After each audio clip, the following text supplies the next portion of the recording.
Hola, hoy en la TV Animalista estamos de estreno. Este es nuestro primer Enfoc, una serie de programas en las que, en forma de entrevista, hablaremos sobre los diferentes aspectos de la vida y la muerte de los animales en nuestra sociedad.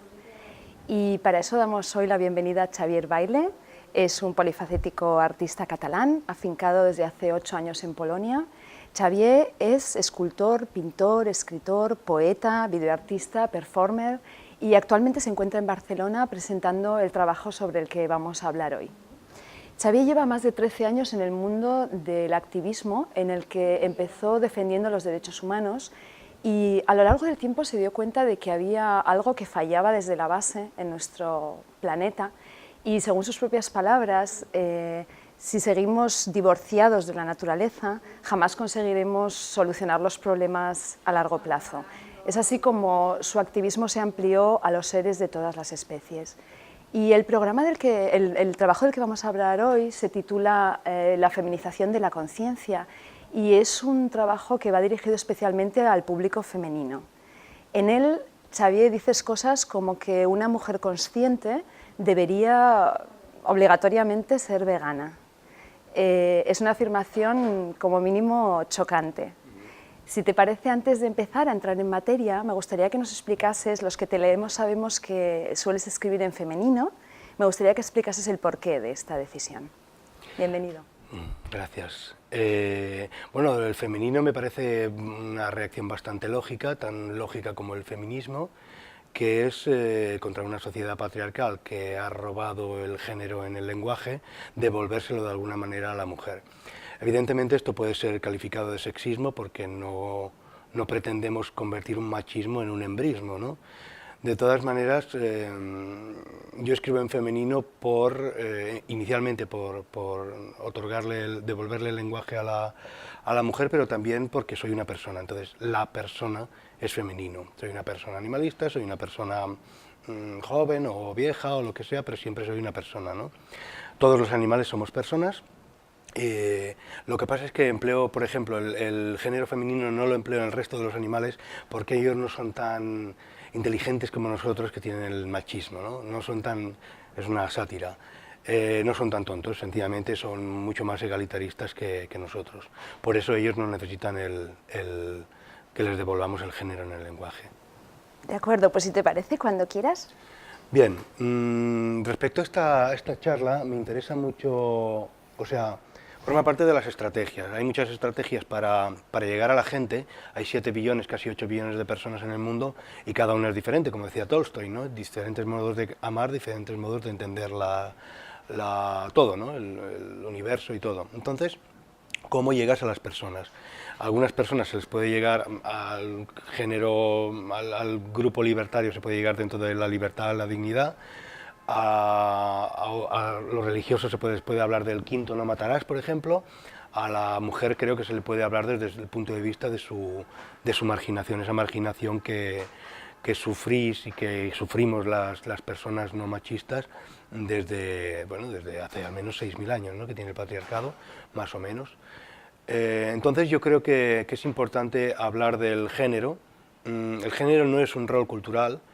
El género, aunque se haya establecido así, por supuesto, el género, lo que me interesa es el punto de vista fisiológico, cosas ineludibles, ¿no? Nosotros no tenemos menstruación, no parimos, muchas formas de consumo, muchas formas de relacionarnos están relacionadas con el sexo, ¿no? Ya no hablo de los roles culturales ni de nada de esto, ¿no? Entonces creo que es importante recalcarlo, es importante hacer una asociación, es importante que la mujer sea consciente de qué tipo de ataques, por el hecho de ser hembra, por el hecho de ser femenina, sufre por parte del patriarcado, por parte del macho dominante, el macho alfa, y por parte, por supuesto, de todos los roles de dominación que no solamente se centran en la mujer, sino que van más allá de las especies, ¿no? Yo he puesto esta diapositiva mezclando el símbolo del feminismo con el símbolo de la liberación animal, porque creo que tienen mucho en común. De todas maneras, como tú decías, ¿no? ¿Cómo es posible que un tío, un hombre, diga lo que tiene que ser una mujer, ¿no? Y empezamos con el mismo rollo de siempre, ¿no? Que el hombre le dice a la mujer lo que tiene que ser. No, yo hablo desde el punto de vista egalitarista, entonces no me interesa exactamente, cómo es la mujer o cómo es el hombre, sino cómo somos todos, todas las especies. Vamos a hablar de las sintientes, de momento, en base al sensocentrismo. Y entonces en esta diapositiva podemos ver las diferencias fundamentales y excluyentes entre el ser humano y el resto de animales. Es decir, ninguna. No existe ninguna diferencia sustancial. Todos somos diferentes, todos somos iguales. Desde el punto de vista de derechos universales, vida, libertad, dignidad, derecho a placer y a evitar el dolor, todos somos iguales, ¿no? Y eso es lo que, en lo cual quería centrarme, más allá de un discurso feminista o de un discurso social, ¿no? Pero no podemos, evidentemente, obviar el tema social. Hay 55% de mujeres en el mundo, sois más que nosotros y no tenéis los mismos derechos. La hembra no tiene los mismos derechos, luego veremos que los animales tampoco, pero bueno, es evidente que la mujer no tiene los mismos derechos que el hombre. Aquí es mucho menos evidente, pero evidentemente en los otros 198 países, 197 países del mundo, pues sí que es bastante evidente este tipo de sexismo. Somos más, tenemos roles de poder mucho más evidentes. Aquí, por ejemplo, se ve una imagen del 1956 de un cartel mexicano. Es importante este cartel, es importante este punto de vista porque la mujer siempre ha sido tratada, dominada con la fuerza bruta. En cambio, hubo un impasse a partir del siglo XX que hablaba del chantaje, ¿no? Es decir, ya no es necesario pegar a las mujeres, evidentemente hay lapidación, hay ablación, hay fuerza bruta, en algunos países menos civilizados, digamos, pero se ha usado el rol del chantaje, ¿no? O sea, si tú pares, tienes los hijos que te recomendamos, haces lo que te decimos, entonces serás incluida en nuestro círculo social. Eso es un discurso patriarcal, ¿no? Y aquí pues se hablaba de la mujer como ama de casa, como perfecta organizadora del hogar, que ese es su espacio, ¿no? Lo mismo que el medio ambiente de un cerdo es la nevera, pues el medio ambiente de la mujer es la cocina, ¿no? Y es bastante espeluznante. Otra de los temas que me interesan, ya hablamos de la fisiología, es la mujer como matriz. Vosotras tenéis un sistema uterino, tenéis una matriz, tenéis una capacidad de parir que nosotros no tenemos, unos ciclos menstruales, una sexualidad diferente, y entonces eso se ha aprovechado para producir nuevos seres humanos, ¿no? Nuevos recambios de ser humano. Y entonces esto en las situaciones de crisis y las situaciones de guerra o de violencia resulta más evidente. Esto, por ejemplo, es una mujer palestina con un montón de niños. La guerra en Palestina es demográfica, por supuesto es un pueblo que está sufriendo, pero la mujer también es explotada como máquina de reproducir nuevos seres que sustituyan a los que caen en atentados, en bombardeos, en lo que sea, ¿no? Eso también se ha copiado ese tipo de comportamiento en la guerra mundial, por ejemplo, cuando Hitler hacía una apología de la madre como productora de seres vivos, porque murieron 55 millones de personas, ¿no? Entonces había que tratar de sustituir de nuevo ese contingente que se perdió, ¿no? Y lo mismo sucedió en el franquismo, donde la madre era la estrella, ¿no? O sea, si no eras madre, no eras mujer, ¿vale? Y es bastante también espeluznante. En la tradición católica también vemos que hay la madre está en un segundo plano, el hijo es el que se ofrece como la máxima expresión de la creación, y en cambio la madre solamente es un cuerpo a través del cual Dios se manifiesta y crea un nuevo ser humano, que además es macho, por cierto, ¿no? No olvidemos que Jesús es macho, ¿no? Entonces, creo que hay un discurso constante, sistemático, mezclado con el amor, mezclado con la dignidad, mezclado con el bien, que que ha seguido explotando a la mujer como sistema uterino, como matriz, ¿no? Creo que es importante mencionarlo. Entonces, una vez ya estamos inmersos en la fisiología, resultaría ingenuo no hablar de la fisiología de todos los animales, especialmente de los mamíferos superiores, especialmente de los que tenemos sistema nervioso central, ¿no? Y los mamíferos pues tienen menstruaciones, incluso las aves tienen menstruaciones, tienen una sexualidad diferente, tienen unos ciclos reproductivos, tienen abortos, tienen partos, tienen los animales hembra, evidentemente, que los machos no tenemos. Ideal, porque entonces tenemos que explotarlos, o sea, controlando a la hembra, lo mismo que la sociedad controlando a la hembra, cuántos hijos tiene, se controla el número de personas que hay, y también la educación, por supuesto. También en el sistema, en el mundo animal, la explotación animal necesita del control de la hembra. Es indispensable el control de la hembra. Pero ¿qué pasa con los sistemas, qué pasa con los mamíferos superiores? Pues que al tener voluntad propia, al ser personas, tener personalidad, individualidad, voluntad de hacer o deshacer, es decir, propia idiosincrasia y propia manera de ser, el uso ya representa un abuso. Eso no sucede con las plantas que no tienen voluntad, hasta lo que sabemos, en cualquier caso estamos explorando cada vez más, pero resulta evidente ya a partir de 30, 40 años a esta parte que los animales tienen su propio punto de vista del universo, su propio punto de vista de sus propios ciclos y sus propios intereses, ¿no? Entonces, a partir de ese contexto, donde entramos también los seres humanos, el uso ya representa un abuso. Usar es abusar, ¿vale? En el momento que tienes expectativas hacia una persona para que haga algo para ti, sea persona animal o sea animal no humana o animal humano, ya estás ejerciendo tu dominación sobre él, ¿no? Y es importante, creo, mencionarlo. Una de las primeras... bueno, ¿quieres hacer algún comentario o algo? Adelante. Vale. Uno de los casos más evidentes de explotación femenina es en las abejas. Las abejas no tienen sistema nervioso central, pero evidentemente todo lo que sabemos de las abejas es poquito, no es nada, estamos todavía explorando mucho más. Y en cualquier caso, digo que es muy evidente porque la reina, la más adorada de la colmena, por la cual morirían 40.000 abejas solo para defenderla, se le recortan las alas para que no enjambre en otro lugar sistemáticamente, o se las mata cada año, ¿no?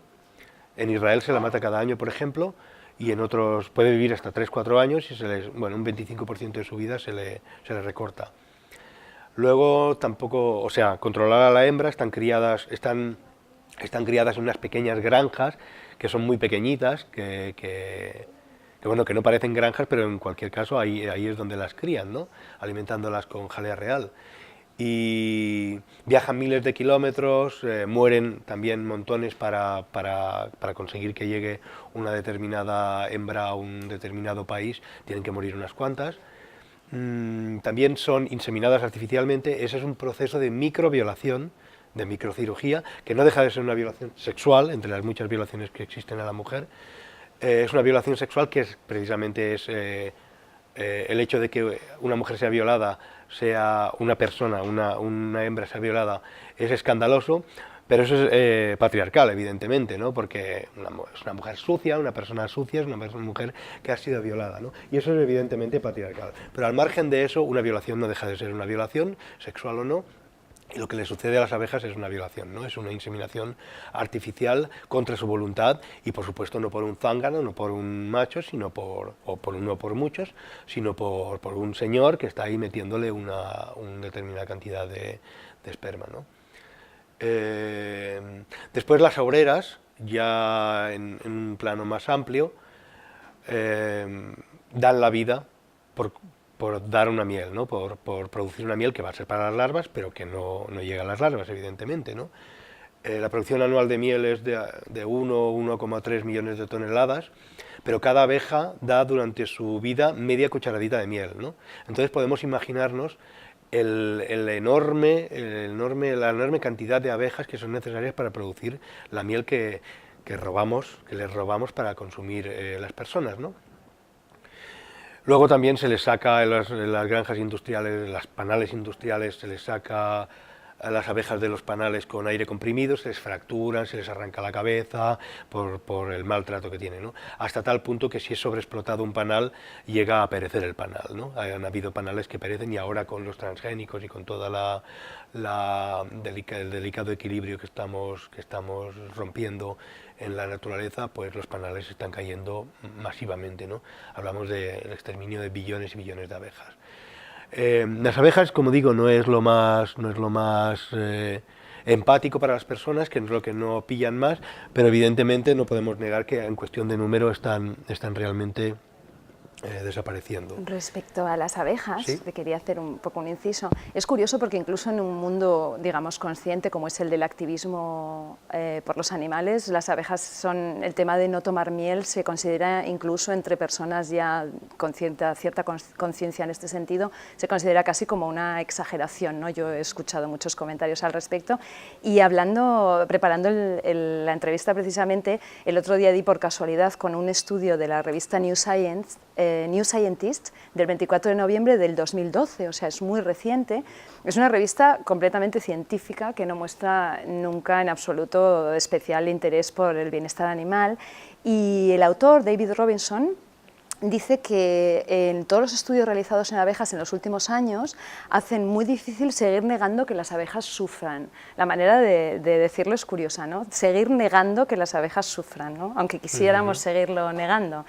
Y bueno, hablan de varios experimentos, es un estudio muy interesante en el que dice, por ejemplo, que las abejas muestran 60 conductas diferentes, que hacen 6 danzas diferentes para avisar a sus compañeras de que hay comida o alimento, pero incluso si una abeja está haciendo la danza para avisar a su compañera de que hay alimento, pero la otra abeja sabe que también hay peligro en ese mismo punto, pues una araña o lo que fuera, es capaz de intervenir en la danza de su compañera y, digamos, mostrar con gestos que hay alimento, pero también hay peligro, ¿no? Me parece un estudio, al hilo de lo que estás explicando, interesante de continuar, ¿no? Y muy esclarecedor. Claro, claro.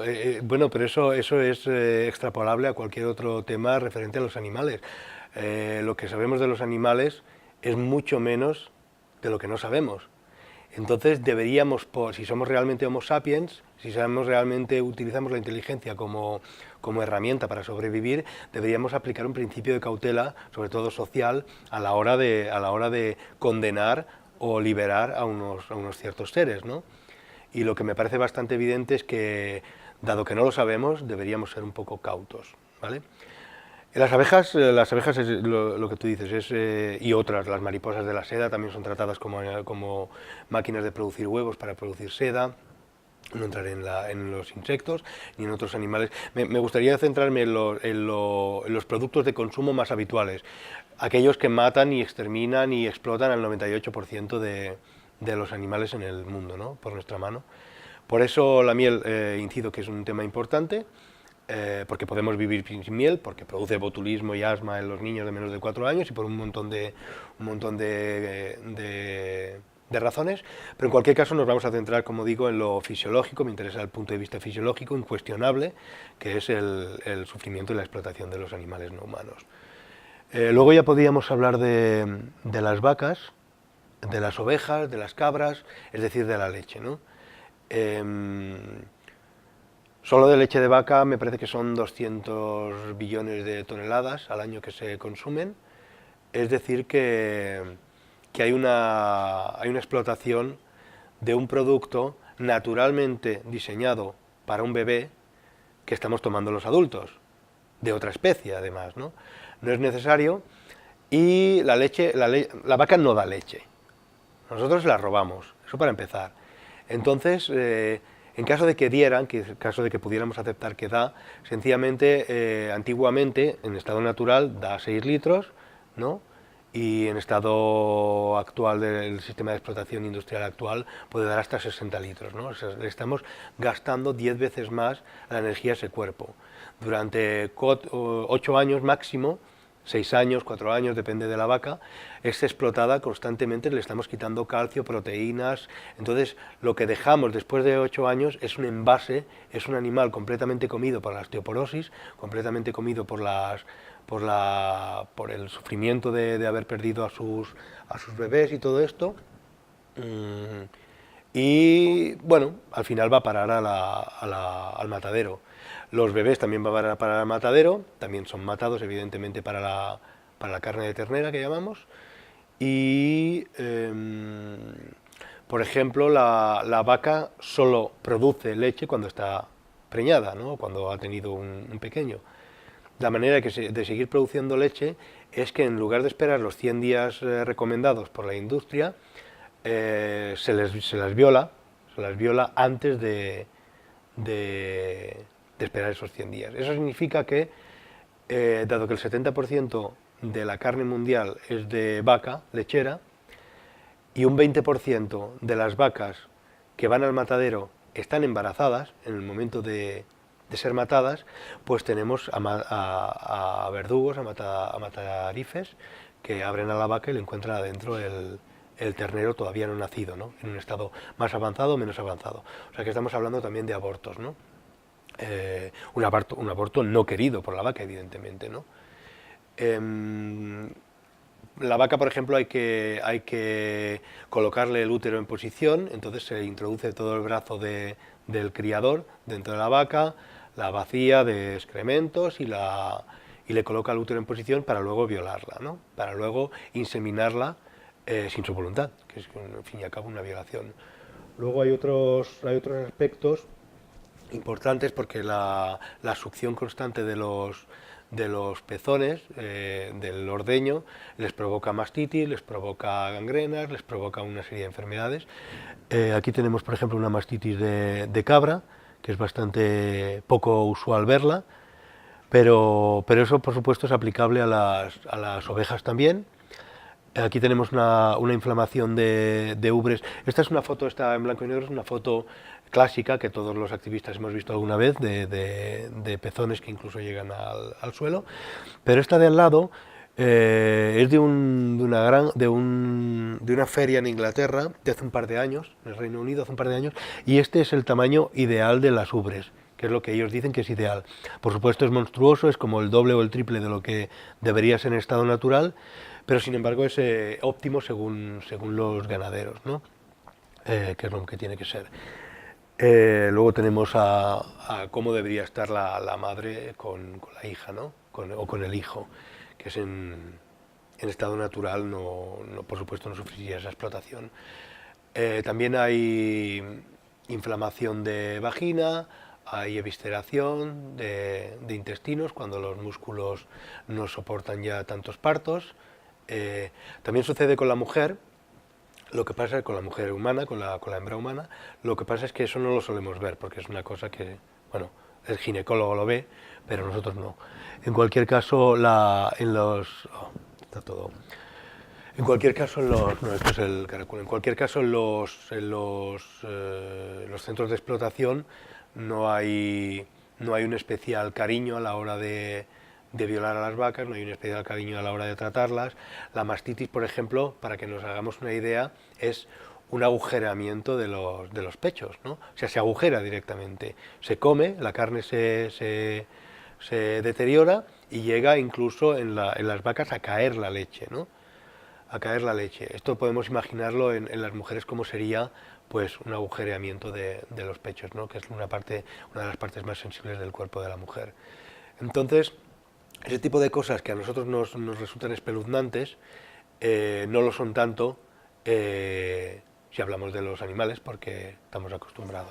Es curioso, Xavier, cómo la industria láctea y bueno, el lobby y la gente de marketing de la industria láctea hace bien su trabajo, porque lo que nos explican es que cada vez son menos los individuos, el censo de individuos explotados es cada vez menor, y sin embargo lo que esto significa es que los animales, bueno, se obtiene muchísima más leche que antiguamente, o sea, estábamos hablando, me parece que eran de 50.000 litros por cada vaca, y ahora ya estamos hablando de extraer 100.000, y tú incluso has hablado de cifras mucho mayores, con lo cual eso significa que habrá menos individuos sufriendo, pero los individuos sufrirán muchísimo más, de una forma mucho más intensiva, y además vivirán muchos menos años, ¿no?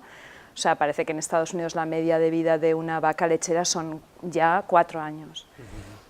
Depende de las explotaciones, evidentemente vivirán más o menos. En cualquier caso, lo de la demanda de leche, es posible que haya menos individuos, pero ahora entra en el mercado mundial China.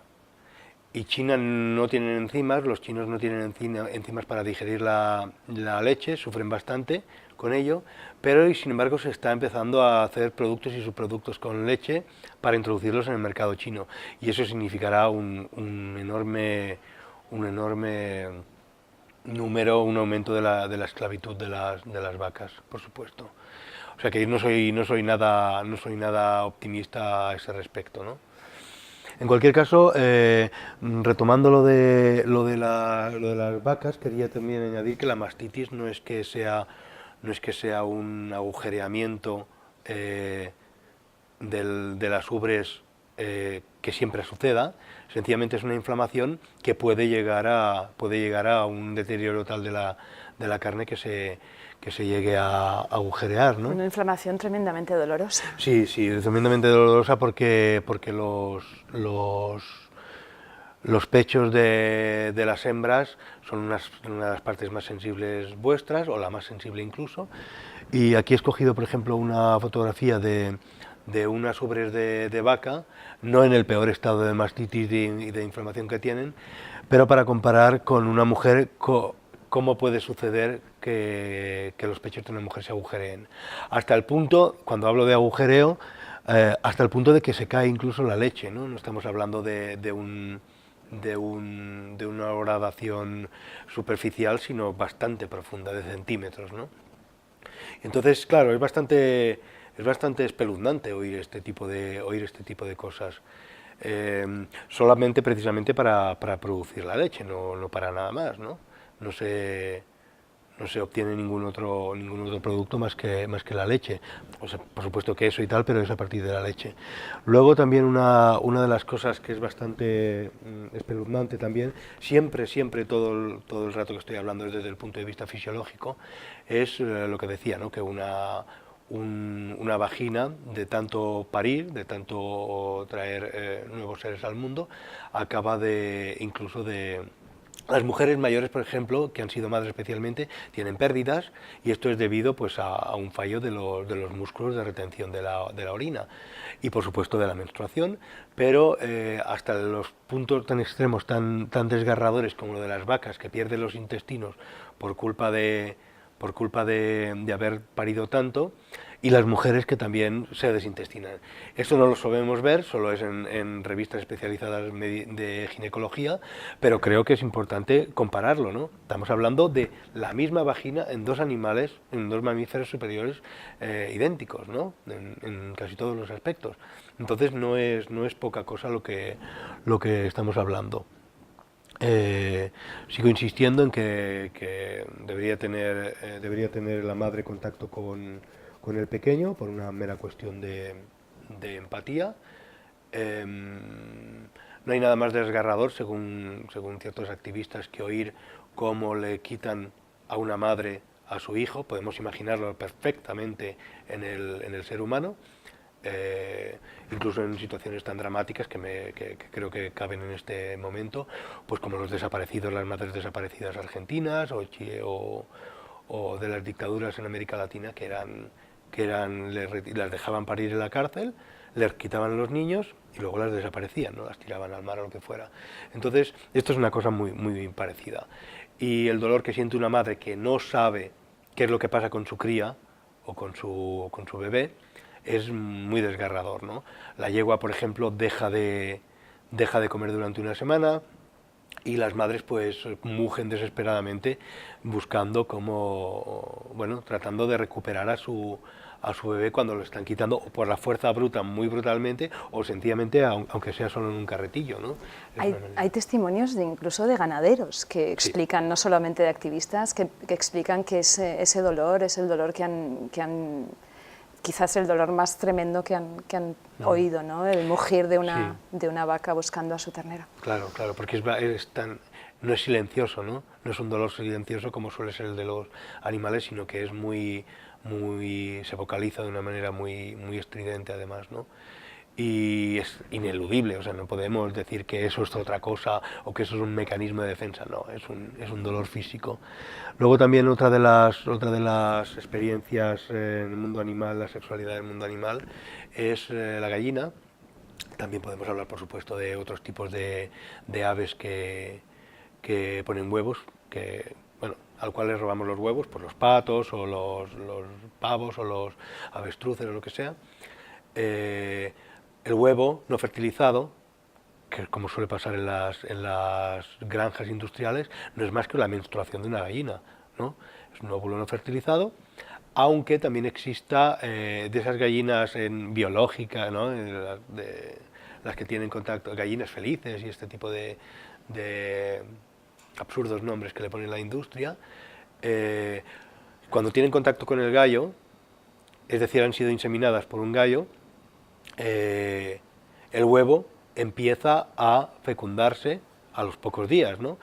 Hasta tal punto que muchos huevos biológicos tienen un puntito rojo, ¿no? Cuando lo abres, cuando lo abres para comerlo, lo que sea, y eso significa que ha habido hay un principio de fecundación, por lo tanto podemos hablar de aborto. Ya no solo hablamos de menstruaciones, también hablamos de abortos, ¿no?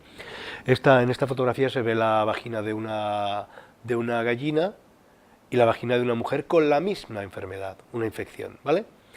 La vagina la vemos normalmente, la ven los ganaderos, la ven los explotadores de animales, este tipo de dilatación tan brutal después de 15 meses de poner huevos, por ejemplo, pero en la mujer no lo vemos, ¿no? Entonces, cuando mostramos este tipo de fotografías y se ve una vagina, la misma enfermedad con una mujer, decimos, pues sí que existe ese dolor, ¿no? Y parece como que si fuera en las gallinas no existiera. Y creo que hay que tenerlo en cuenta desde el punto de vista de la sexualidad. Uno de las últimas, ya no dentro del campo de la explotación animal alimentaria, sino de la piel, un caso que he escogido, evidentemente en la piel se matan machos y hembras, es indistinto, pero en el caso del astracán es muy curioso porque hacen falta 30 fetos de oveja para conseguir un abrigo, bueno, un poco más largo quizá que este, ¿no? Es decir, que se hacen con fetos, con seres no nacidos. Es llamada la seda líquida, se mata a la oveja madre y esto que tenemos aquí que vemos es la placenta y ahí está el pequeño que todavía no ha nacido, o sea que no tiene ni siquiera oportunidad de respirar su primer soplo de aire. Y aunque lo respirara, inmediatamente después de nacer también los matan, ¿no? Estamos hablando de días o de un día, ¿no? Esto de los asesinatos de bebés de un día es importante también recuperarlo para las gallinas, ¿no? Porque 300 millones de pollos, solo en la Unión Europea machos, son molidos y triturados y gaseados por el hecho de ser machos, ¿no? Por una vez los machos tenemos suerte en el mundo animal, no humano, porque morimos rápidamente, ¿no? En cambio la hembra es torturada durante años, durante meses, durante un montón de tiempo, hasta que bueno, evidentemente tiene el mismo destino que el macho, porque no puede ser de otra manera, los animales no pueden morir de viejos, y el hecho de ser hembras las condena a una tortura mucho más larga. Bueno, también volviendo a los bebés, me importa el tema porque la mujer hace una implicación, una compenetración con el bebé mucho más intensa que el hombre, por mucho que hayan estudios sobre roles culturales y tal. Evidentemente una mujer, una hembra, de animal humano o no humano, siente crecer una vida dentro suyo y la relación, el vínculo que tiene con su pequeña descendencia es mucho más intenso que el de un hombre, desde un punto de vista puramente fisiológico, ¿no? Y lo que tenemos aquí de un cerdito, un cochinillo a la burgalesa, o un cabrito al horno, lo que sea, o los pollos, que no son más que bebés de gallo y de gallina, es pues un genocidio de animales pequeños, ¿no? Que han sido, por supuesto, robados de sus madres. Ya para acabar la charla, suelo mencionar a las sufragistas inglesas, sobre todo, que pedían el voto de la mujer y, curiosamente, eran muchas vegetarianas y veganas, ¿no? O sea, hacían históricamente, hace 100, 150 años, cuando la mujer pedía el voto, y algunos hombres también pedían el voto para la mujer, o se hablaba de la abolición de la esclavitud, o se hablaba del derecho de los negros a ser considerados seres humanos, ¿no? Eran unos caminos paralelos y a veces se convergían, ¿no? Nunca había decir, no, primero las mujeres y después los negros. No había eso, por supuesto que no había eso. Era una lucha sinérgica, ¿no? Y eso creo que habría que recuperarlo.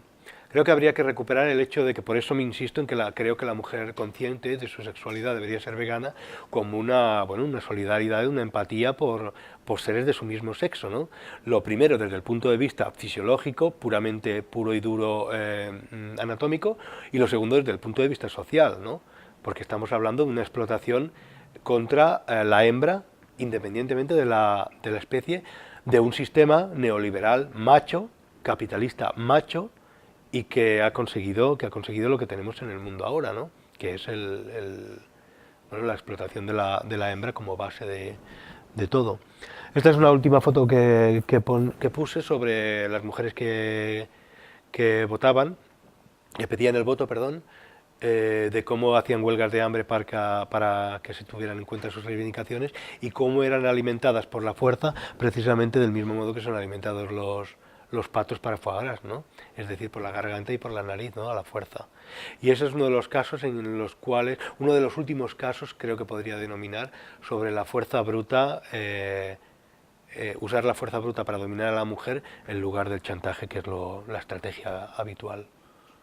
Bueno, y esa es la charla que suelo dar aquí en Polonia y en España sobre el tema de la mujer, ¿no? De acuerdo. Muy interesante esto que comentabas de los activistas, de esos activismos que tenemos un poco separados en diferentes categorías y que deberíamos retomar un poquito la unión, ¿no? Yo supongo que la división nos debilita, mientras que la unión nos haría muy fuertes, ¿no? Y realmente estoy completamente de acuerdo. Si estás a favor del indefenso, el indefenso puede tener cualquier color, cualquier forma, cualquier sexo. Divide y vencerás. De todas maneras, no podemos eludir las similitudes tan enormes que hay con todo hoy en día, ¿no? Los derechos humanos son derechos humanos, sean contra un judío, sean contra un negro, sean contra un pobre, sean contra una mujer. La explotación es la explotación y la dominación es la dominación. Siempre es el mismo modus operandi, ¿no? Entonces, si sufre, bueno, volviendo al argumento sensocentrista, si sufre y frustramos sus intereses, entonces estamos hablando de algo desde el punto de vista ético condenable y, por supuesto, a erradicar. Por supuesto. Muchas gracias, Xavier. ¿Qué proyectos tienes? Cuéntanos un poco antes de despedirte, en qué estás trabajando y... Sigo buscando, como tú has dicho al principio, la similitud entre derechos humanos y derechos animales no humanos, porque creo que hay muchos puntos en común históricamente. Podríamos hablar del racismo, de la esclavitud, podríamos hablar del holocausto, que es un tema que me interesa mucho, el holocausto nazi me refiero. Hay muchas similitudes en este tema, estamos haciendo lo mismo con los animales, pero por supuesto a una escala mucho más amplia, porque el nazismo acabó con X millones de personas, y esos X millones de personas es solo un par, 3 de horas en la industria alimentaria actual, ¿no? Están muriendo tantos millones de personas no humanas en el mundo por el sistema alimentario, que son tratadas como víctimas, como normales, ¿no? Y tenemos que tener en cuenta eso. Y lo importante siempre es mezclar todo, cómo llegamos a la gente, cómo hay 7 billones de personas, cada una es diferente y cada una vamos a tener que que empatizarles desde un punto de vista diferente. Creo que en el tema de la mujer, como he expresado hoy, los colectivos de lesbianas, los colectivos feministas, las madres, pueden ser especialmente sensibles a este tipo de imágenes, a este tipo de realidad, ¿no? No es ninguna interpretación, sino sencillamente una exposición de hechos. Y eso es importante recuperarlo. Muy interesante, mucho trabajo por hacer y mucho por reflexionar. Ahí estaremos. Gracias, Xavier. Muchas gracias. Cosas ineludibles, ¿no? Nosotros no tenemos menstruación, no parimos, no... muchas formas de consumo, muchas formas de relacionarnos están relacionadas con el sexo, ¿no? Ya no hablo de los roles culturales ni de nada de esto, ¿no? Entonces creo que es importante recalcarlo, es importante hacer una asociación, es importante que la mujer sea consciente de qué tipo de ataques, por el hecho de ser hembra, por el hecho de ser femenina, sufre por parte del patriarcado, por parte del macho dominante, el macho alfa, y por parte, por supuesto, de todos los roles de dominación que no solamente se centran en la mujer, sino que van más allá de las especies, ¿no? Yo, bueno, he puesto esta diapositiva mezclando el símbolo del feminismo con el símbolo de la liberación animal, porque creo que tienen mucho en común. De todas maneras, como tú decías, ¿no? ¿Cómo es posible que un tío, un hombre, diga lo que tiene que ser una mujer, ¿no? Ya empezamos con el...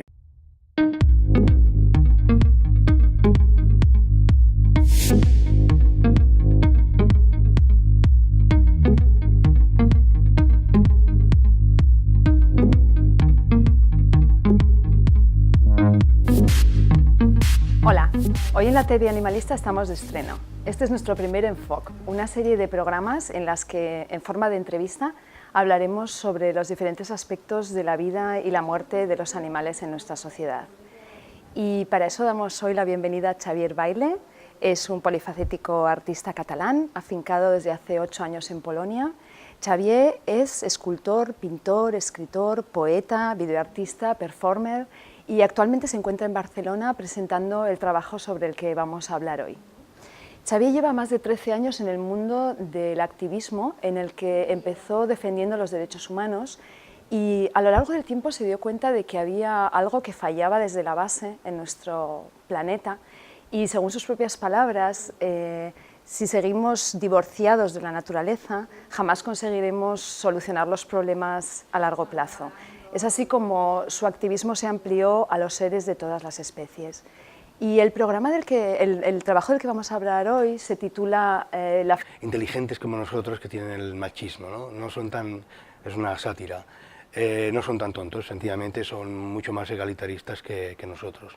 Por eso ellos no necesitan que les devolvamos el género en el lenguaje. De acuerdo, pues si te parece, cuando quieras.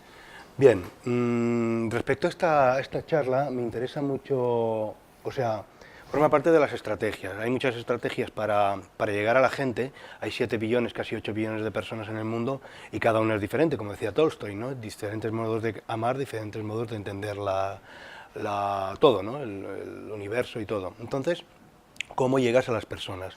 A algunas personas se les puede llegar al género, al grupo libertario, se puede llegar dentro de la libertad, la dignidad. A los religiosos se puede hablar del quinto no matarás, por ejemplo. A la mujer creo que se le puede hablar desde el punto de vista de su marginación, esa marginación que sufrís y que sufrimos las personas no machistas desde hace al menos 6.000 años, ¿no? Que tiene el patriarcado, más o menos. Entonces yo creo que es importante hablar del género.